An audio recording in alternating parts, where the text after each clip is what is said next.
Good afternoon, everyone. Hopefully, you're having a wonderful Sunday so far. I got a good one for you today. So, Mark Carney, first thing he did was set the carbon tax rate to zero. I gotta give him props for doing as he says, because a lot of politicians do not. So, good jobs where good jobs are due. But we got this video from Global News where they kind of go over it. So, with no further ado, let's get into this. One of the first things Mark Carney did, the first big public thing, was to sign this declaration that looked kind of very Trump-like in a red folder, and he had the Sharpie and everything, killing the carbon tax. The Conservatives say the law's still on the books. This was just a PR stunt. Carbon tax still exists. Mark Carney says, no, it doesn't. I knocked it down to 0%. So, David? Yeah. Is the carbon tax gone? Well, everybody's right, actually, here. Pierre Poilievre stood up on Friday at a press conference and held up the act. There was a bit of theater from Poilievre. This is still in effect, and yes, it is. But yes, what the Prime Minister did on Friday was set the rate at which you're collecting it to zero. And what we saw him do, it was good political theater on his part. How often have you been inside the Cabinet Committee room in all the years you've been here, Bob? Not very often, No, right? once. Yeah, so that's them bringing that in. He signs it to zero. That was a decision note, we're told, that then becomes an order in council and will be an order in council. And that comes from Cabinet. And that comes from Cabinet. So by regulation, you can set the rate at zero. But here's the thing, the legislation is still in effect, quite true. And that legislation includes paying money out in the form of the rebate part. And that, again, I got to hand it to the Liberals. That check's coming out 2 weeks into probably an election campaign we're going to have. And Doug Ford did something very similar in Ontario, handing out $200, what did he call them, affordability checks just before the writ dropped there. Did it help? Well, I didn't mind the $200, Bob. I don't know about you. Couldn't have hurt. Memories of growing up. And this is a bad precedent to set for the Conservatives and the Liberals, is giving out checks and pretty much bribing people to vote for them. That is a terrible, terrible precedent to set. But, I mean, if they can do it and it works, then I guess it's a political stunt they can do. And we're not even talking, printing money creates inflation, and they're not talking about that. But I've harped on this enough. We got to remember, yes, the consumer carbon tax is now set to zero, but the industrial carbon tax is still going strong. And there's rumors of it going higher. I don't know if that's going to happen. In Alberta there with Ralph Klein too. Lots of checks that are very popular. Bob, does this undercut the Conservatives, who say their main election plank is still going to be about the carbon tax? They say, look, we now just don't know what's going on with it. He's trying to be sneaky as they're trying to brand Mark Carney. Are they still going to be able to play that in the election, or are they kind of kneecapped here? Well, I don't see how they can play it. I mean, the only reason why they had to go down to zero is because they would have had to call Parliament back to rescind the legislation. The consumer carbon tax is dead. Mr. Carney has taken it off the table for the Conservatives. They do have one point, though, that he hasn't been clear on the tax on industrial polluters. In fact, he says he will increase it, his government. And the Conservatives make a good point. Well, okay, our steel and aluminum industries are being hit with 25% tariffs from the United States on top of a carbon tax. That's not really helping their industry. Right. I mean, it's pretty clear that I think we can all agree. Again, looking at the Ontario election, the key ballot issues that is going to turn this, affordability and Trump. And on affordability, Carney's move on Friday is aimed at affordability, but I absolutely agree with you, Bob. The industrial carbon price could play into an affordability. We will be demanding clarity from all parties on their carbon pricing, and I hope the parties provide that. Lots of questions about Mark Carney's act. So I guess I was right. So, yeah, this could play into the Conservatives' hands where they're like, the carbon tax is still on. It's just, there's no more consumer carbon tax. Why won't they take off this industrial and help industry out? Which I agree with. We shouldn't have any carbon tax or carbon pricing, as they say, in the political field. Assets we saw on Friday, he got a little testy when he was asked about that. He says they've all been put into a blind trust. They talked to the ethics commissioner, but we may or may not see the ethics commissioner's report before the election is over and people go to the polls. David, what do you think Mark Carney needs to do to make that issue go away? Can he? Is he willing to do what it's going to take? Well, that's two. I think there's two different answers to that. What he needs to do is just sit down, and you don't even. He doesn't have to do it. Have a technical briefing. Bring in reporters and say, "Here's what's in there." Because do I really think there's something nefarious going on?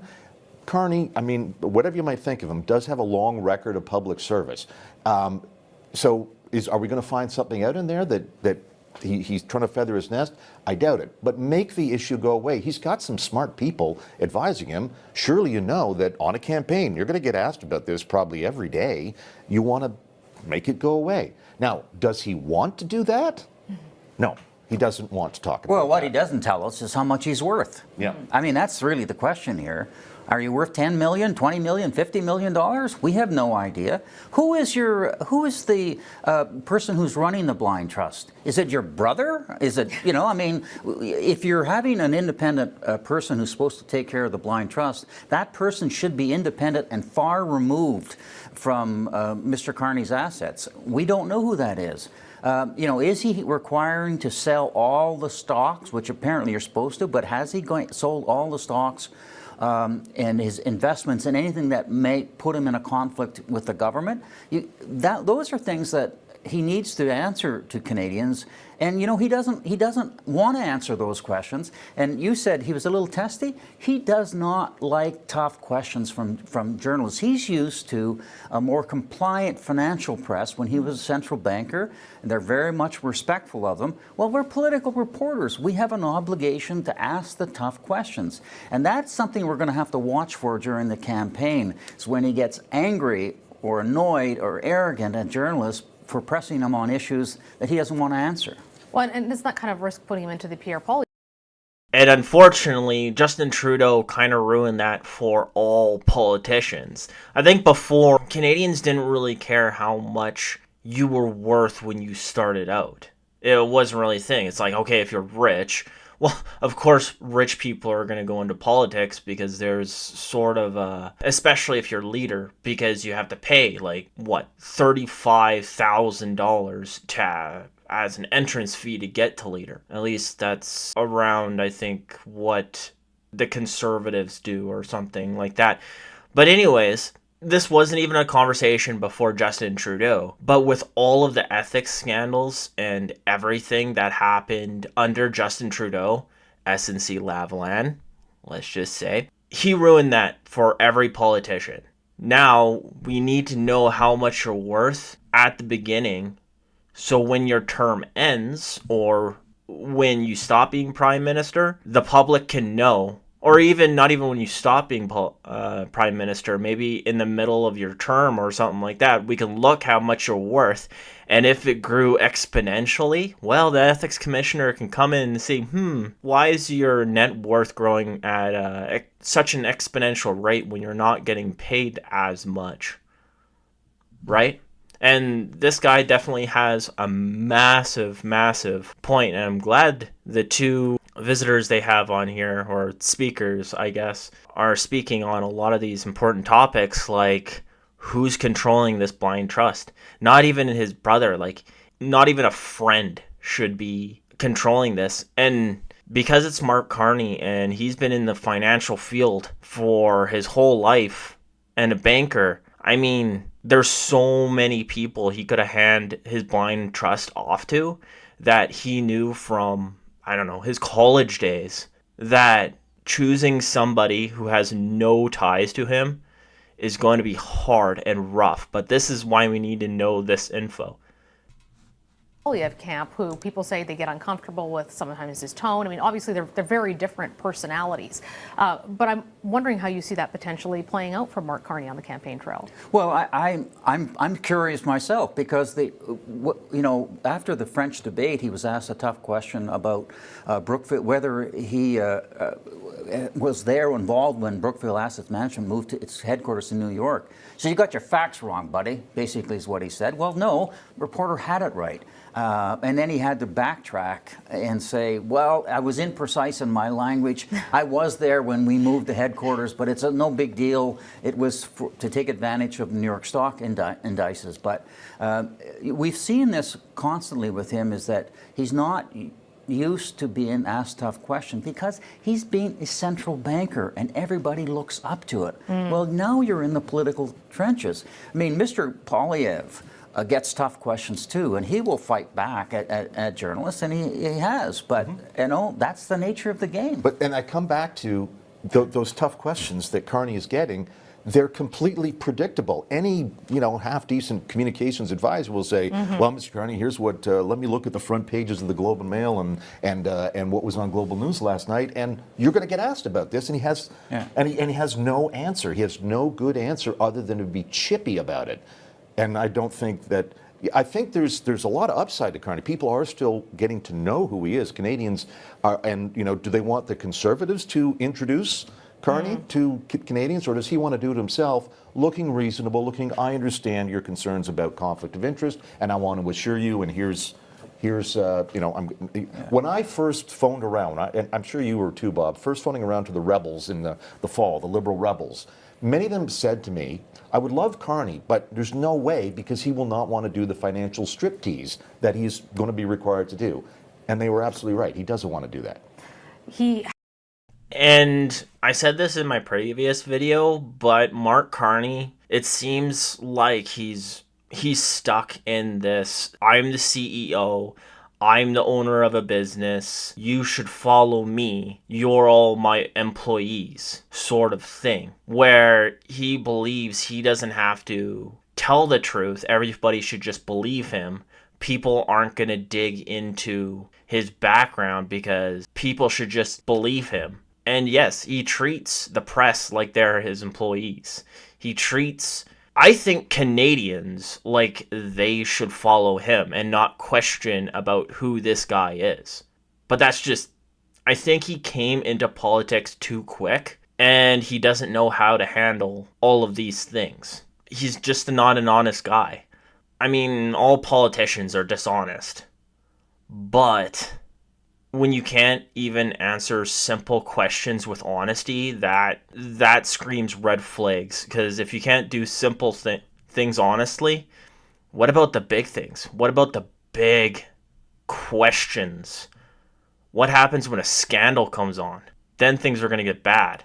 And the Liberal, if he doesn't get or become more and more transparent, more and more honest, the Liberal brand is just going to be even more destroyed than it is right now. Has to figure out what to do next. Obviously, they're moving very quickly, and this government is sending messages that they are moving to the center, as we've discussed with the policies they're adopting, that it's a leaner, meaner government, smaller cabinet, focused on affordability, focused on a tariff war. Bob, I want to get into when you think the election will be momentarily, but what does Mark Carney need to do before he drops the writ? Well, I think we've seen how he's moving the party to the center, which you've said, but it's the whole issue is how do you deal with Donald Trump? We got two signals from him on his news conference on Friday after the swearing in. One is he's trying to be less confrontational with President Trump. He's a business guy like me. He's been involved in real estate like me. Last Sunday. We're a big client of his. You got to treat clients with respect.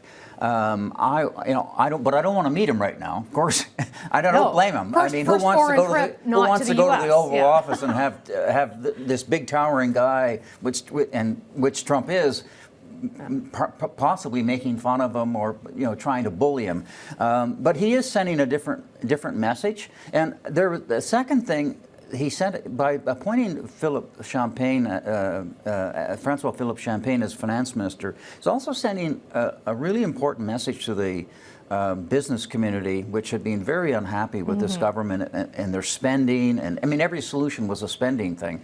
Was that, here's a guy who's a blue liberal, a businessman, rest assured, we're moving the Liberal Party back. We're going to be more business oriented. We've got to change the economy here. We've got to get jobs created. We've got to focus on getting our products to international markets, particularly oil and gas, but to diversify. So I thought those were kind of important messages. It didn't go over with some people, though, because they didn't like the fact that it wasn't a gender-balanced cabinet, that diversity was not played up, or that there was not official. That sends a message too, because that was Trudeau too woke right? Correct. That's the woke agenda, Departure and that from the Trudeau agenda. there's 11 women versus 13 men, and there is some racial diversity. First time we've had a cabinet in a long time without an Indigenous person. But again, I don't think that's not Carney's priority, and that may be to the good of the Liberals politically, though some people, Again, the Democrats, because Mr. are all going nuts Poilievre about run that. against the wokeism of the government, right? So I was gonna stop it before, but because on this, them saying that some people were having issues with, but they touched on it right here, but with the cabinet not being gender balanced, it pretty much is. It's pretty much the same cabinet that they had before. I mean, numbers wise, there was gonna be either one more woman over a man in cabinet or one more man over a woman in cabinet. It doesn't matter. Cabinet shouldn't be like that. It should be who's best for that job. It shouldn't matter whether you're a woman or a man. And the more ridiculous thing that they've been talking about for a minute now is the Liberals are going to center. I mean, sure, they were so far left under Trudeau's reign that I guess just being fiscal or trying to be fiscally leaner is more center leaning, which is sad in itself. For instance, socially wise, Mark Carney hasn't really said what their government's going to be. He's just saying fiscally wise, we're going to be a leaner government. And apparently told political elites here in Ottawa, that means you're more conservative. What? That is quite literally the dumbest thing I've ever... You can't be a left-leaning government and be financially responsible. Okay. And I'm not even a liberal, and if I was a liberal, I would feel very, very insulted right now that the elites in Ottawa are saying, oh, if you're left-leaning, that means you're not financially responsible.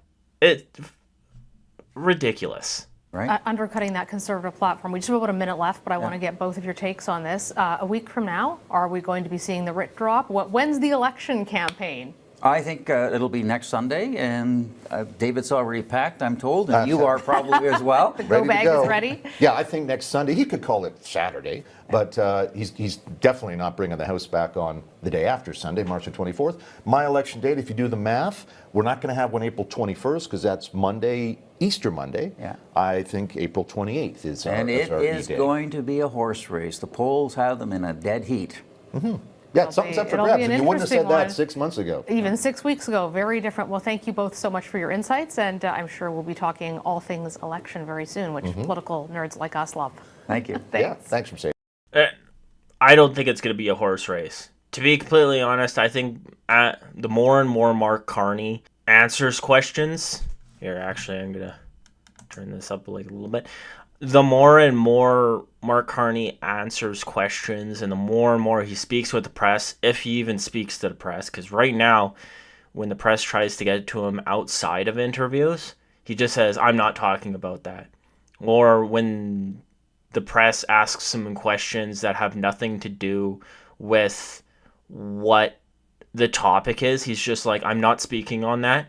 We're talking about this now. I'll talk about that later. I think more and more Canadians will be put off by Mark Carney because we can't have a prime minister like that. So I think just, right, Mark Carney's new, he's shiny, he's different. That's why the polls are the way they are. But I think once the rose-colored glasses are taken off, it's going to go more the conservative way again. So, but let me know what you think about Mark Carney taking off the consumer carbon tax. How do you like it? What do you think about it? Down the chat below. Are you kind of like me where you're like, okay, I'm going to give him some praise, right? You did a good thing, but when's the industrial carbon tax going to come off? Or do you think that companies are just going to consume that and not pass it down to the customer? Also, I was going to give a little tidbit. Later today, around 7:30, I'll be going live and doing a bunch of catch-up on some other news that I've missed. So we'll be doing some gaming while also talking politics and see how that goes. So look forward to that. Other than that, that's all I got for you today.